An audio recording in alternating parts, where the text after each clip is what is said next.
Section 8.2, example 4, graphing a hyperbola centered at 0, 0, given an equation in standard form. Graph the hyperbola given in the equation below. Identify and label the center, vertices, co-vertices, and asymptotes. Okay, so a little tough, but I think we could get through this. What we're looking at is we're graphing on y, not x. So y not x, we have this kind of graph right here. Something that looks like that. So let's get started.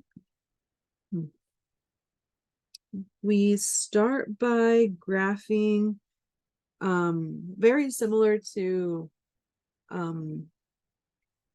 we call it origami. You start making all of these like little indentations so that you could start folding the paper in order to make it into like whatever your desire is, right? But most of the time those folds are only guidelines, are only there to help you. They're not part of the actual figure. So we're going to do a little origami with graphing these and starting off with a bunch of guidelines before we actually start graphing the actual graph. So from here, let's start with center. We're going in the y direction 8 units, in the x direction 6 units. So 8 units, we'll just double these up.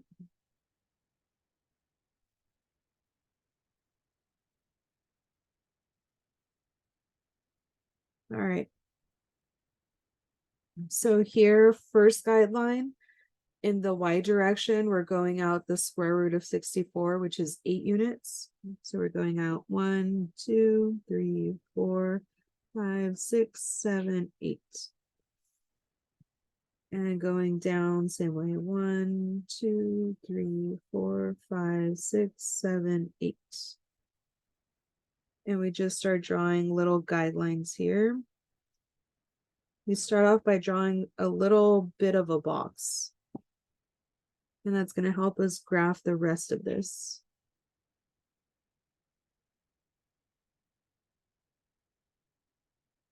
So we have that. Next, we have the square root of 36, which is 6.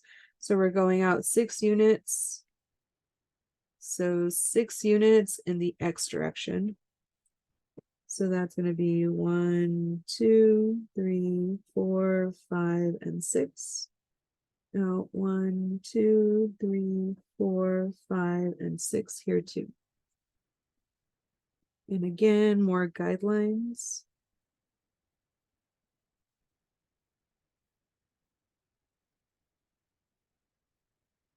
We end up using these guidelines to graph the rest of the graph. Let's erase any overages that we had.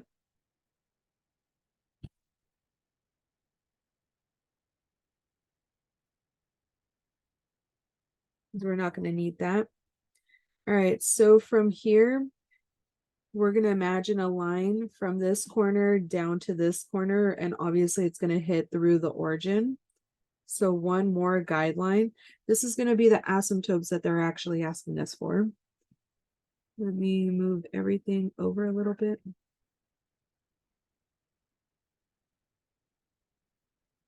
I could draw it a little bit better.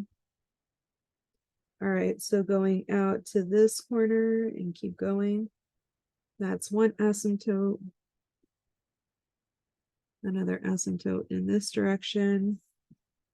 And same thing here.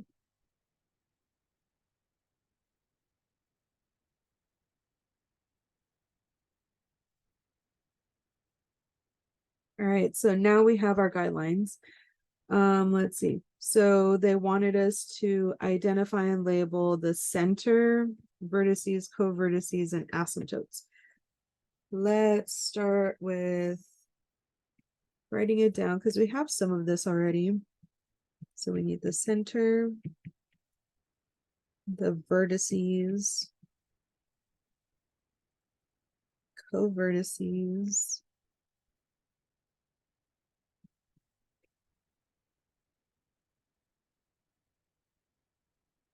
and the asymptotes.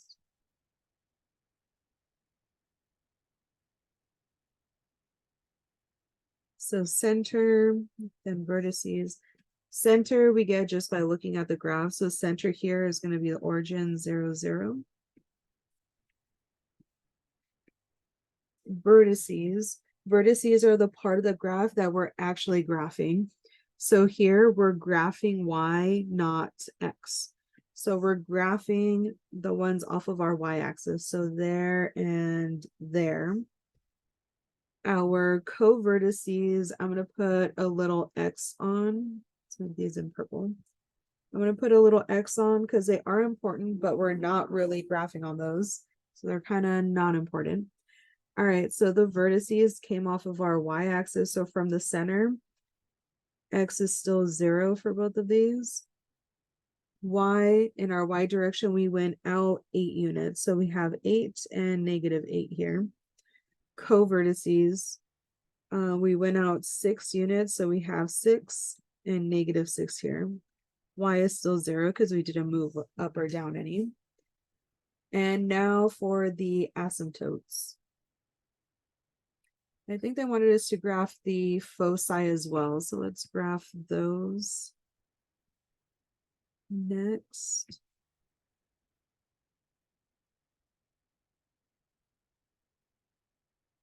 Just made a little mistake. That's okay. All right, so for the foci, we have c equal to the square root of a squared plus b squared, square root of 64 plus 36. That's square root of 100, which is 10. So we're going out 10 units on either side. So if this was 8, we're going out 10 units here. If that's 8, 10 units there. Actually, let's write that down. All right, so 0, -10, and 0, 10. Before I forget, let's actually graph the rest of this graph. So asymptotes, we always get really close to them, never actually touching them. So this is what we end up doing. So getting really close to them, but never actually touching. Same thing over here. Really close, not actually touching. There's that. And lastly, we just have to figure out what these asymptotes are. So those asymptotes are still lines, they're still linear functions. So let's take a look at this line first. So centered at the origin, so that's one of our points. We went up 8 units.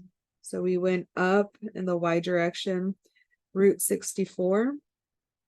So we went up root 64, we went over 6 units. So what we could do is say that for our slopes and our y-intercept, so, well, for the asymptotes, I'll do these in purple. So we're looking at the point HK and slope equal to B over A in this case, or A over B. It's like it'll be A over B. A over B. So here what we're looking at is the point HK. So let's get our equation. Y minus Y1, which is 0, is equal to M. Our rise over run. So that's going to be 8 over 6. 8 over 6 times X minus X1. Just in case you guys forgot this equation. Y minus Y1 is equal to M times X minus X1, because we're looking for that equation of a line. So Y minus Y1, Y minus 0 is equal to M. Our rise over run, which was our 8 over 6. X minus X1, which is 0. So simplifying this, we have y is equal to 8 over 6x. Or in this case, y is equal to 4 over 3x. And we just multiply that by a -1. The equation of the other slope is going to be still centered at the origin. We're just looking at the opposite. So from here, we still go up 8 units, but now we go over -6 units. So our asymptotes here are y is equal to 4 over 3x. And the other one is y is equal to a -4 over 3x. A little confusing, but I think you guys got it. And if you do have any questions, please feel free to ask. Otherwise, bye.